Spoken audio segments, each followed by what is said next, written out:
Hola chicos, otra vez. Vamos a empezar ahora este capítulo. Espero que estén bien. Que se la anden pasando muy bien, pero vamos, uno de los capítulos que me gustan se llama Viviendo juntos pero no revueltos. Para que apunten. Le podemos llamar a este también La sociedad ideal.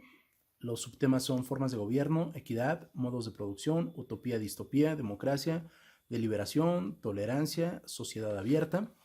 Las competencias genéricas 1, 4, 5, 6, 9, 10, disciplinares 1, 3 y 16. Bueno, vamos a comenzar con dos historias. La primera historia fue cuando yo estaba en la universidad, en la carrera, y una de mis amigas comentó que había tenido un accidente. Obviamente yo supuse que le había bajado, entonces le dije, si quieres voy por una toalla a la papelería de la escuela. Se le hizo extraño. Cuando la pido en la tienda, no tiene mucho tiempo, fue en el 2011.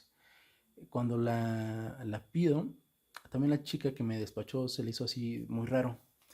El segundo caso fue en las farmacias del ahorro. Fui a comprar métodos anticonceptivos que me faltaban para dar una exposición.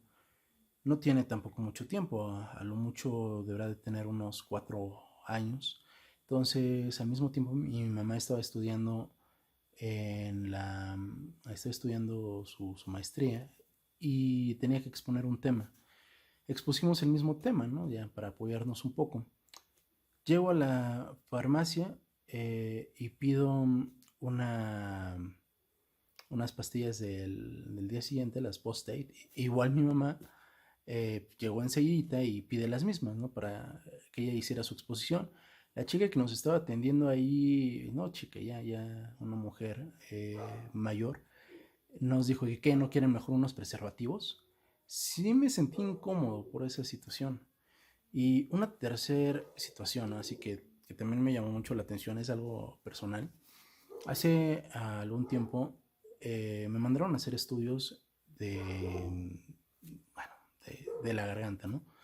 Me habían dicho que como había salido con un hongo, que es raro que pase eso, y, pero todo se asociaba a que le había dado en la torre a mi sistema inmunológico, porque tomaba demasiadas pastillas, demasiados antibióticos. Pero también me hicieron una prueba que era eh, ¿cómo se llama? De la de Lisa 2 para ver si tenía VIH. Yo sé bien que no hago prácticas sexuales de riesgo, entonces sabía que no había problema en irme a hacer y voy a uno de los laboratorios muy famosos aquí en Pachuca y el tipejo que me atendió, lo odio, desde un principio me habló de una forma pues, bastante eh, agresiva, prejuiciosa y sí, como sus preguntas que hacía, me dijo, ¿y qué? ¿Con cuántas personas has estado? ¿Hombres o mujeres? Y así como que yo, cálmate, güey, o sea, solamente vengo a hacer una prueba. Entonces me sentí bastante atacado en esa ocasión. Y, y digo, pues creo que todos nosotros hemos presenciado alguna situación en la que nos hemos sentido hasta ese punto vulnerables ante lo que las demás personas piensen de nosotros. Así que vamos a empezar esto con la primera actividad. Quiero que en tu cuaderno escribas cómo afecta que algunas personas sean prejuiciosas e intolerantes. Quiero que lo contestes en tu cuaderno, por favor, y también que hagas una segunda actividad, que hagas este cuadrito de aquí del libro de Shirley de la Campa. En esta parte de aquí tienes que poner lo que es igualdad, a que tolerancia, en esta parte sociedad multicultural y democracia. ¿Tú qué entiendes por estos conceptos? Y bueno, vamos a retomar uno de los temas que ya hemos visto anteriormente, que es el de la utopía. Yo no sabía lo que era la utopía, ¿no? Entonces pregunté, ¿qué es esto de la utopía? Me dicen como que el mejor de los mundos posibles. Ya después de eso me viene a la mente uno de los libros de Voltaire y de Leibniz, ¿no? De hecho lo trabajé hace 2 videos. Pero bueno, ¿qué es esto? Para Platón, uno de los filósofos más importantes y de los que más hemos estado platicando, nos decía que él en su libro de la República trataba de explicar que la sociedad necesitaba cierto equilibrio y cierta justicia, y definió estos aspectos de la ciudad a los ciudadanos y a las clases sociales, que les llamó gobernantes, guardias y artesanos. Entonces, les dejo un video y bueno, continuamos en un momento. Vean este video, por favor. En este video vamos a hablar de la República de Platón y algunos aspectos poco conocidos al respecto de ella.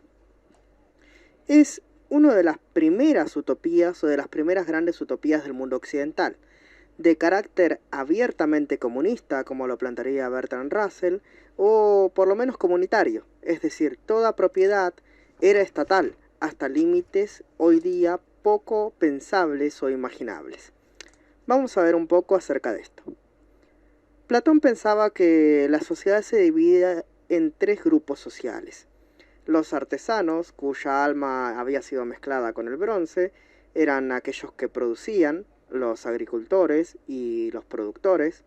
Luego estaban los guardianes, cuya alma había sido mezclada con la plata y su principal virtud era el valor, y eran los que protegían el orden y la ley de la polis. Y los gobernantes o filósofos, aquellos cuya alma había sido mezclada con el oro y eran capaces de pensar y reflexionar las mejores leyes para la ciudad. Bien, en una frase que venía en el libro de la República de Platón, dice: cuanto más se veneran en un estado las riquezas y los hombres ricos, en menos se tiene la excelencia y los hombres buenos. ¿Tú qué crees, como tercera actividad, qué crees que quiera decir Platón con esta frase? Y bueno, vamos a hablar en la sociedad utópica de Platón, en la cual se cuida la economía y la producción. Se fomenta la cultura, la educación, pero él hablaba de que hay diferentes formas de gobierno. La primera forma de gobierno que él está mencionando, de la menos mala hasta la más mala, y luego cuál sería lo utópico, en la primera forma de gobierno, él habla sobre la democracia, que es donde el gobierno solamente pertenece a los guardias, que así le llamó él. No estaría regido por la sabiduría, es decir, estarían mensos los que están en el poder, sino que son personas que llegan al poder a través de ciertos excesos, ciertos placeres, donde se puede, así como de Metimaro, ¿no?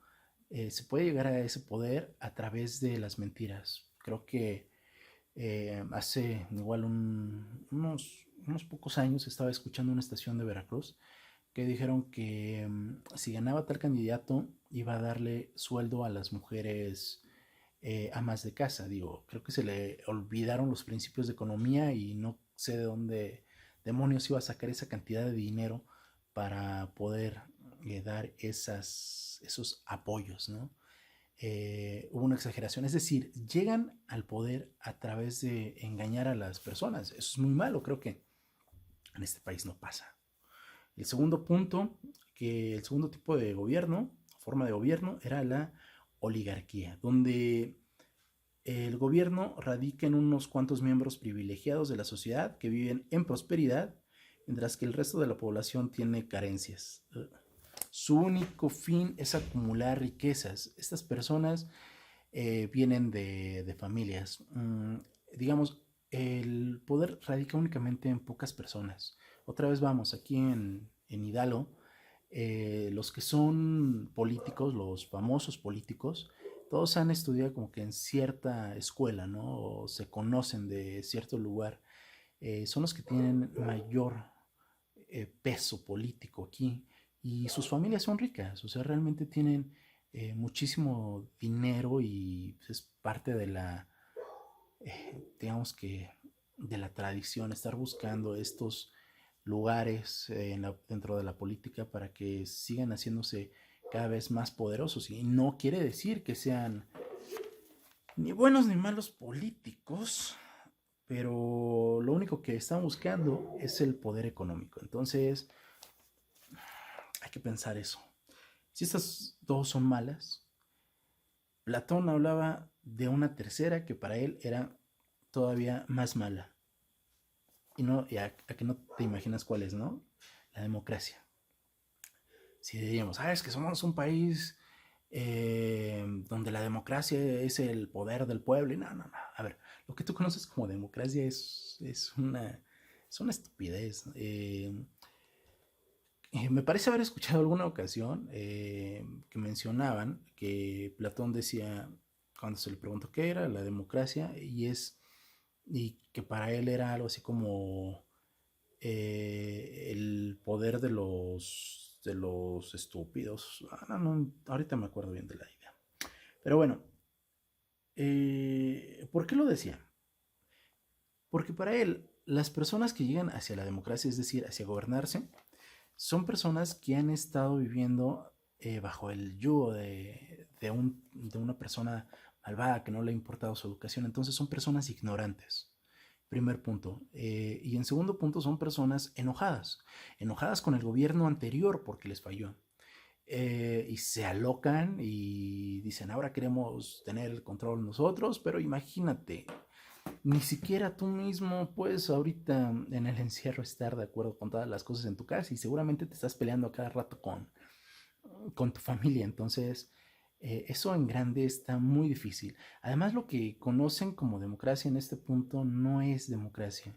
Te invito a que, si encuentro un video en el que explica lo que es la democracia, te pongo un pequeño fragmento, pero pues en la democracia las personas no quieren como tal tener un puesto político, no ganan, no tienen suficiente poder para hacer tantas tranzas. Pero bueno, continúo. Después viene la tiranía. Es lo peor para él. Y el tirano llega cuando hay un momento, una crisis social, una crisis sobre la distribución de los bienes de la democracia. Entonces una persona llega para liderar las masas, llega como un sujeto encantador, pero de pronto se vuelve un cruel y despiadado que tiene su poder a través del miedo y la ignorancia. No todo esto es malo, digo, hay el lado positivo según Platón, y este lado positivo es cuando aparece el mejor de los gobiernos posibles. Y a este le llamó la aristocracia. Aristocracia es el gobierno de los mejores. ¿Quiénes son los mejores? Obvio, los filósofos. Porque los filósofos tienen esta capacidad de ver más allá de lo que las demás personas ven, obvio. Pero pueden analizar y buscar el conocimiento verdadero, el bien y la justicia. Entonces, ese es como que tener personas preparadas, pero como filósofos no sería quizá tan mala idea. Me viene a la mente un excelente presidente, muy inteligente, muy carismático, honesto. Lástima que no sea mexicano. Y bueno, vamos a hacer la cuarta actividad, si no me equivoco. Y dice, ¿qué características de las distintas formas de gobierno de Platón puedes observar en la actualidad? ¿Ok? Contéstala. Esto es lo que piensa mi padre, pero vamos, que lo podemos pensar todos. Las elecciones son algo que hemos conquistado. Los políticos son gente preparada. Esta me encanta. El poder está en nosotros, aunque dárnoslo directamente es una locura. El programa electoral es muy importante. Desconfiamos de nuestros políticos. En realidad las elecciones no son una conquista, son un método que ya existía en la Edad Media y que usaron los reyes para no tener que negociar con todo el pueblo. Ese método luego lo conservó una élite, la burguesía. Así que no, La elección no es una conquista del pueblo, es un mecanismo que mantiene una élite porque le interesa. Los políticos no son gente preparada, tienen que pasar por un sistema que les convierte generalmente en mediocres. El poder lo cedemos 100% a los representantes, con lo cual está en ellos. El programa electoral no importa porque les hemos cedido el poder total y pueden hacerlo o no hacerlo. Y la joya de la corona. Aunque desconfiemos de los políticos, usamos un sistema basado en la confianza total, la elección. ¿Vivimos en democracia? Como vimos, cuando nuestros gobiernos se crean, los padres de todo esto dejan muy claro que nuestros gobiernos son lo contrario a la democracia. Así que no vivimos en democracias. Vivimos en gobiernos representativos y no sabemos qué significa la palabra democracia. Así que, ¿y este POSIT? Atenas está aquí. Lleva ahí 5.000 años. 500 años antes del nacimiento de Cristo, era una ciudad-estado de 300.000 habitantes. Una Nueva York de la época. Es un momento interesante porque se parece al momento en que nacieron nuestros gobiernos. Al igual que en la Revolución Francesa, estaban cansados de reyes y de que el poder se heredara. Y pensaban que el poder debían tenerlo los ciudadanos. No parece muy distinto al origen de nuestros gobiernos, como digo. Además, también elegían representantes, en una votación abierta a todos los ciudadanos. No tenías que tener ciertas riquezas para participar. Ojo, aquí empiezan las diferencias. Los atenienses se dieron cuenta también de que la elección significaba confiar en los elegidos, y que eso podía llevar a un «si confías en mí, déjame hacer». ¿Qué hicieron? En lugar de confiar, decidieron desconfiar. Darle la vuelta a todo el sistema. Ahora, cualquier decisión que quisieran tomar los representantes, imagina que quieren aprobar esta ley, tenía que ser consultada a los ciudadanos en una asamblea a la que podían ir todos, hasta el más pobre. Aristóteles, que era crítico con la democracia, decía de ella que era el gobierno del pobre sobre el rico. Y recuerda, el poder lo visualizamos de arriba a abajo. Ahora el poder está aquí. Esta gente ya no son representantes, porque cada ciudadano puede ir a la asamblea y se representa a sí mismo. Ellos son solo cargos. La misma palabra lo indica. Llevan una carga. Ahora sí se puede decir que el poder estaba en los ciudadanos. Aún así, mira qué putos genios. Dijeron, esta parte no nos parece democracia, porque si eliges a alguien, seguro que hace cosas sin consultarte. ¿Cómo podemos evitar que los cargos nos digan, tú me has elegido, has confiado, ahora yo decido? No eligiéndolos.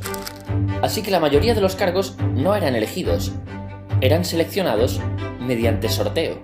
Es una genialidad. Si querías desempeñar un cargo, te presentabas candidato. Y entre todos los candidatos se sorteaba el cargo. ¿Para qué servía esto? Estas personas no podían decir, el pueblo me ha elegido, yo decido en su nombre. No te ha elegido nadie. Nadie te ha dicho que puedas decidir en su nombre. Estás abajo de la pirámide. Tu trabajo es proponer cosas que deben aprobar los de arriba. Y ojo, los ciudadanos también pueden proponer cosas cuando quieran. No te olvides, el centro del poder está arriba, en la asamblea. Sabiendo que elegir implica confiar, los atenienses decidieron usar otro sistema, actuar con desconfianza. Y sí, ellos también pensaban, coño, ¿y si nos sale un inútil? Así que para ser candidato, tenías que pasar un examen. Este tiene multas sin pagar, este tiene denuncias. Ahora sí, los políticos eran gente preparada. Fíjate en otro problema que se resuelve con este sistema, los programas de nuestros partidos políticos. No existían, no servía de nada prometer, dado que tus promesas no influían nada en que salieras seleccionado o no. ¿Programa electoral? Nah, mejor hacemos que no se pueda prometer. Y si salías seleccionado y hacías algo diferente a lo aprobado por la asamblea, te podía caer la de Dios. Hasta te podían matar. Aquí no se andaban con mierdas. Sí, sé lo que estás pensando. Qué puto estrés ser político. No puedes prometer nada, no puedes hacer nada para lo que no te den permiso. No, es una putada. Y encima los sueldos no eran la hostia que digamos. Aún así, se calcula que cada uno de estos ciudadanos desempeñaba un cargo al menos una vez en la vida. ¿Por qué se presentaba la gente? Porque este sistema solo funciona si participas. A diferencia del nuestro, que solo funciona si cedemos el poder en las elecciones. A esto, los atenienses lo llamaban democracia. Como hemos visto, el poder está en los ciudadanos de la asamblea, no en los pocos cargos seleccionados por elección ni en la mayoría, seleccionados por sorteo. Nos preguntamos si es un descontrol darle el poder al pueblo. La respuesta es la historia. Atenas fue la ciudad de su tiempo. Escribió obras increíbles, ganó guerras. Cuando veas películas sobre Grecia, cuando compartas fotos en Facebook de sus monumentos, cuando estudies a gente que vivió allí, piénsalo.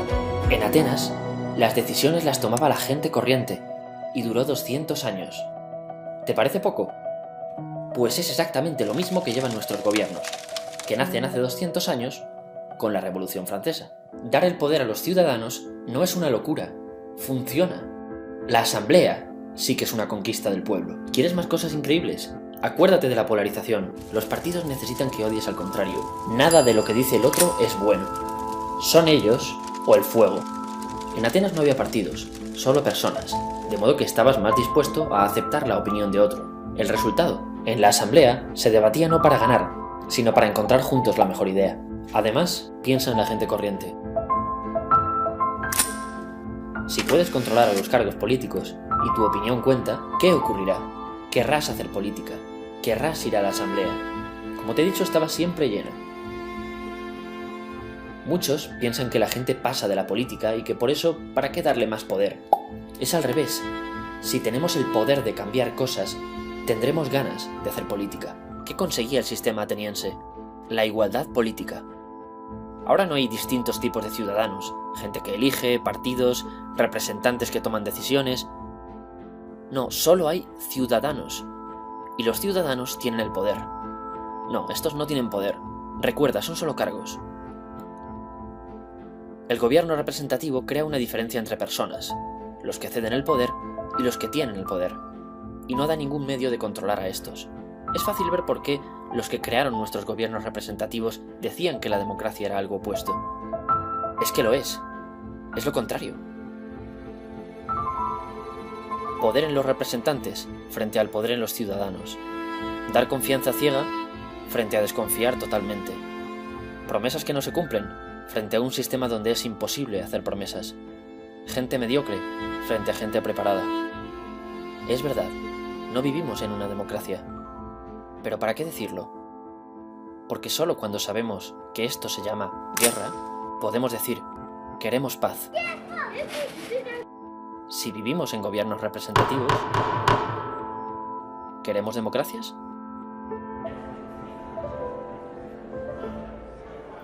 Queda una última pregunta por contestar. ¿Quién nos manipuló? ¿Por qué acabamos llamándonos democracias? Yo tengo una teoría. Nadie. Fuimos nosotros los que cogimos el nombre. Si te fijas en las ideas de mi padre, o sea, en las ideas que tenemos todos sobre el gobierno representativo, muchas coinciden con ese gobierno que se dio en Grecia hace 2500 años. Por eso le cogimos prestado el nombre, a pesar de que la realidad era otra. ¿Y si ahora tuviéramos el valor de cogerle prestadas otras cosas?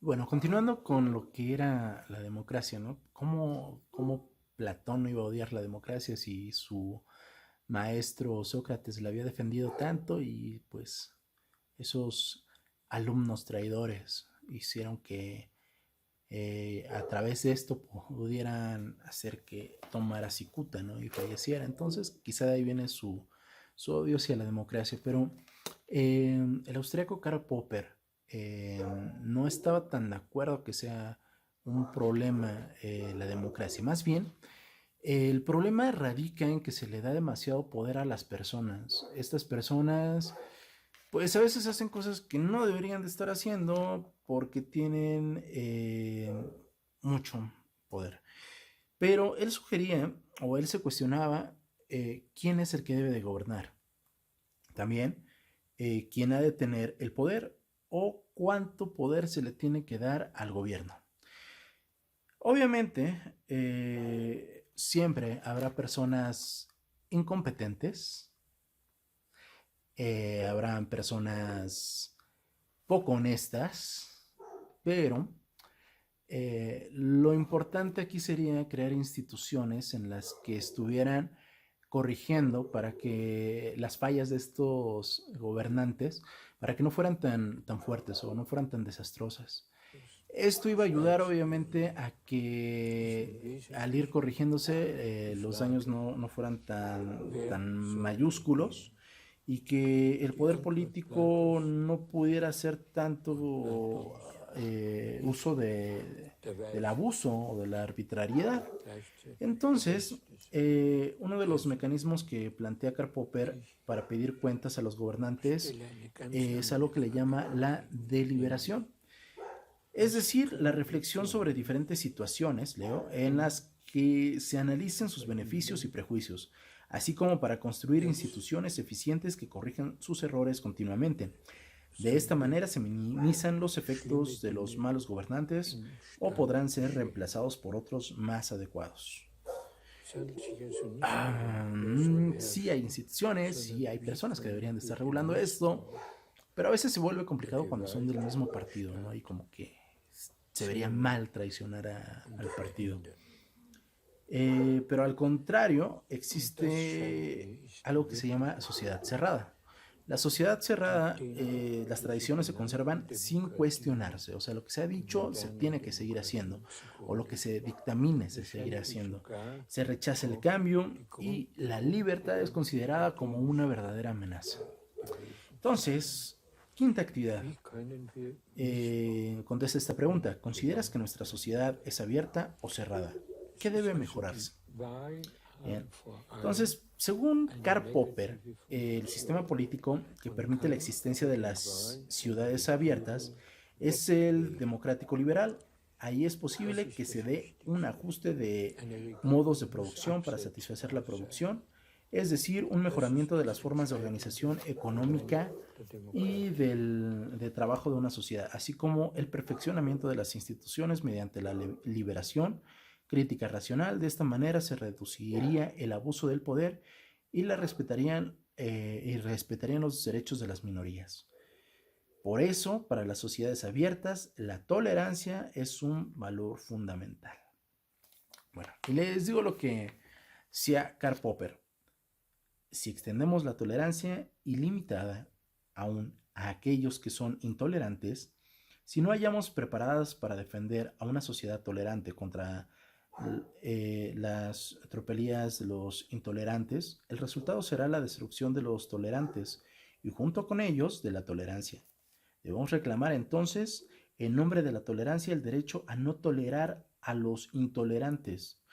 Debemos exigir que todo movimiento que predique la intolerancia quede al margen de la ley y que se considere criminal. Cualquier incitación a la intolerancia y a la persecución de la misma manera en que el caso de la incitación al homicidio, al secuestro o al tráfico de esclavos. Es como para pensar bien esto de ser intolerantes contra los intolerantes, pero según qué, ¿no? Ese es el peligro. Según qué definición de tolerancia o qué, según lo que esté de moda, o por qué será. Ese es uno de los puntos que hay que leer, ¿no? Entre líneas. Bien. Karl Popper escribió el libro La tolerancia abierta a sus enemigos durante la Segunda Guerra Mundial como una reacción de los totalitarismos. El totalitarismo, pensaríamos que no se da, pero vamos a analizarlo ahora.